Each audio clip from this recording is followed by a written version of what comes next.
1 चमचा chilli paste टाकलेली आहे आणि याच्यात जाणार आहे एक अर्धा चमचा काश्मीरी चिली पावडर, थोडं हिंग, थोडीशी पद्धत काश्मीरी वेगळी हिंगाचा वगैरे त्याच्यात वापर होतो। छोट्या छोट्या गोष्टींनी त्याचे जे फ्लेवर्स आहेत ते चेंज होतात। आहा, हे चिकन मस्त होणार आहे। याला तेज आचेवरती त्याला परतून घेतोय चिकनला पहिले।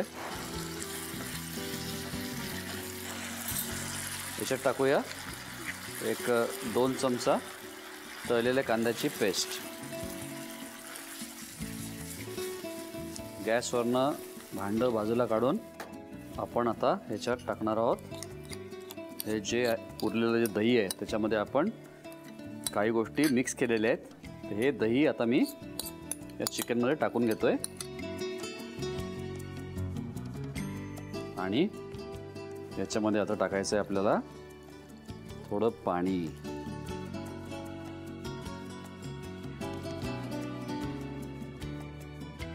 बस आता याला मंद आचेवर उकळायचं आहे। याच्यात कधी कधी कोणी केशर पण घालतात, पण मी इथे थोडीशी वेलची पूड पण याच्यात घालणार आहे।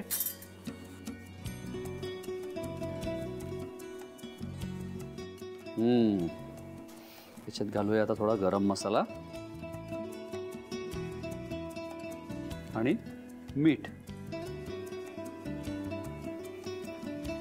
काही नाही, आता याला आपल्याला एक 12-15 मिनिटं याला शिजवून घ्यायचं आहे। चिकन व्यवस्थित शिजलं पाहिजे आणि आवश्यक वाटलं तर थोडंसं परत पाणी टाकायचं आहे आणि सगळ्यात शेवटी पुदिना, कोथिंबीर आणि लिंबाचा थोडासा रस एवढा पिळायचा आहे आणि भाताबरोबर सर्व करायचं आहे।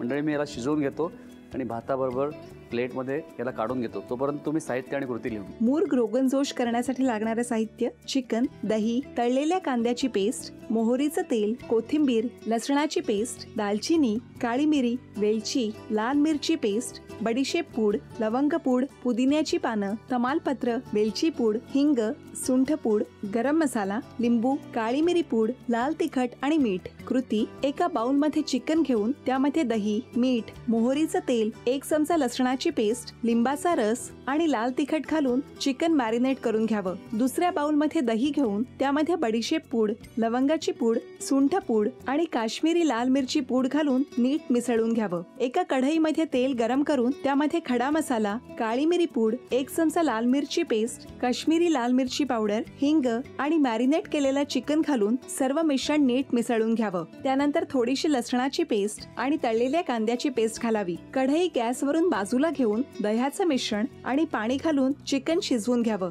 सर्वात शेवटी वेलची पूड, गरम मसाला आणि मीठ घालावं। नंतर कोथिंबीर, पुदिना आणि लिंबाचा रस घालून डिश सर्व्ह करावी।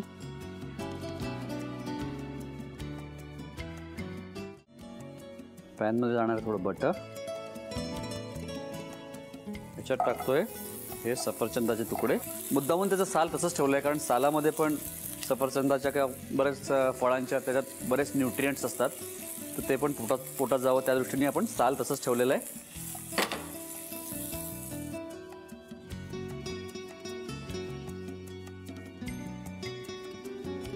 याला बटर लावून घेतोय।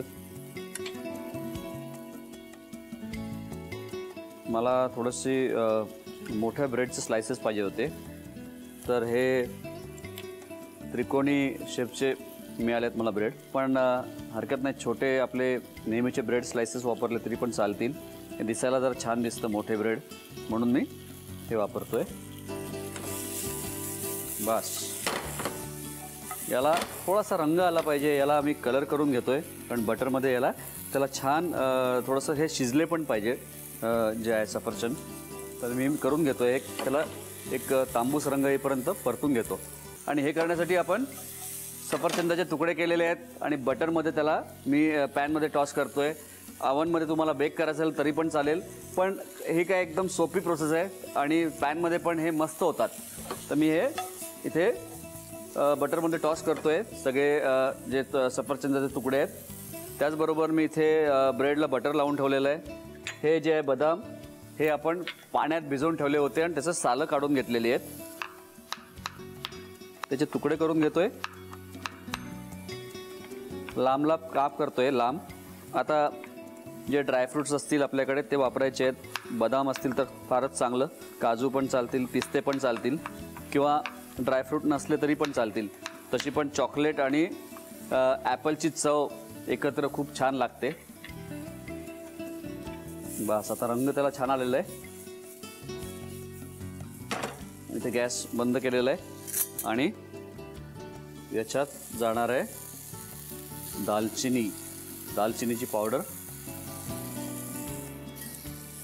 आणि थोडा मध. आहा,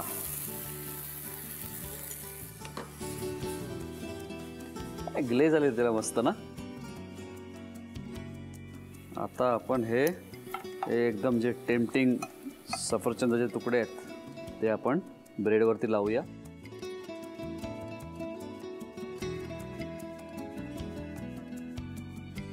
बस, याच्यावरती जाणार आहेत हे बदामाचे तुकडे, टूटी फ्रुटी, त्याचबरोबर भरपूर चॉकलेट. चॉकलेटचे जे कंपाऊंड चॉकलेट येतं ते त्याला चॉप करून घेतलेलं आहे मी.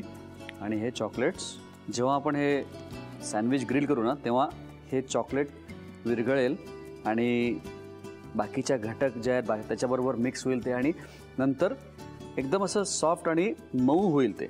खाताना खूप मस्त लागतंय. आता मी एक काम करतो, याला बरं एक महत्त्वाची गोष्ट राहिली, याच्यात मी किंचित थोडंसं मीठ टाकतोय. मीठ टाकल्यामुळे याची चव एकदम बॅलन्स होते थोडीशी. मला पर्सनली आवडतं, ज्याला आवडेल त्यांनी टाकायचं आहे, पण मला याच्यात थोडंसं मीठ आवडतं. आता कोणी कोणी मंडळी याच्यात चीज पण टाकतं, पण मी यात चीज टाकत नाही. मला पर्सनली ते कॉम्बिनेशन नाही आवडत. चॉकलेट बरोबर फ्रूट्स वगैरे हे खूप छान लागतात. आणि मी इथे वरती आता हे ब्रेडचं स्लाइस लावून घेणार आहे. वरती पण त्याच्यावर बटर लावू आपण. आता मी याला ग्रिलर वगैरे मध्ये टाकत नाही आहे, घरी काही ग्रिल वगैरे नसतं, आपण तव्यावरतीच याला ग्रिल करू. थोडंसं बटर टाकूया आणि याला तव्यावरती आपण ग्रिल करू. आणि त्याचबरोबर इथे एक सॉस मी तयार करून घेतोय.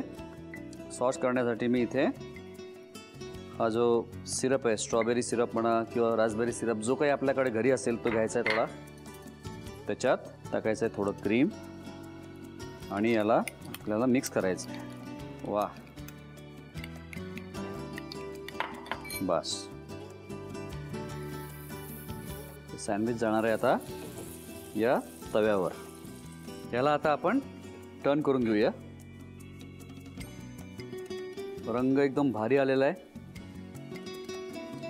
बस मंडळी, आपलं हे सँडविच तयार आहे. मी फक्त एक काम करणार आहे, याला कट करणार आहे आणि वरती आपण जो स्ट्रॉबेरी सॉस बनवलेला आहे तो याच्यावरती ड्रिझल करणार आहे आणि प्लेटमध्ये याचं सजावट करून घेणार आहे. मी हे करून घेतो, तोपर्यंत तुम्ही साहित्य आणि कृती लिहून घ्या. ॲपल चॉकलेट ग्रिल सँडविचसाठी लागणारे साहित्य: सफरचंद, स्ट्रॉबेरी सिरप, त्रिकोणी ब्रेड, डार्क चॉकलेटचे तुकडे, टूटी फ्रुटी, क्रीम, भिजवलेले बदाम, मध, बटर, दालचिनी पूड, रंगीत गोळ्या आणि मीठ. कृती: फ्राईंग पॅन मध्ये बटर गरम करून त्यामध्ये सफरचंदाचे तुकडे परतून घ्यावेत. ब्रेडच्या त्रिकोणी तुकड्यांना बटर लावून घ्यावं. सफरचंदाचे काप नीट परतल्यानंतर त्यामध्ये दालचिनी पूड आणि मध घालून पुन्हा नीट परतून घ्यावं. बटर लावलेल्या ब्रेडवर सफरचंदाचे तुकडे, बदामाचे तुकडे, टूटी फ्रुटी, डार्क चॉकलेट आणि मीठ घालून दुसरा ब्रेडचा तुकडा त्यावर ठेवून वरच्या बाजूला बटर लावून घ्यावं. एका बाउल मध्ये स्ट्रॉबेरी सिरप आणि क्रीम घालून सॉस तयार करून घ्यावा. तयार सँडविच पॅन मध्ये बटरवर ग्रिल करून घ्यावं आणि स्ट्रॉबेरी सॉस बरोबर सर्व्ह करावं.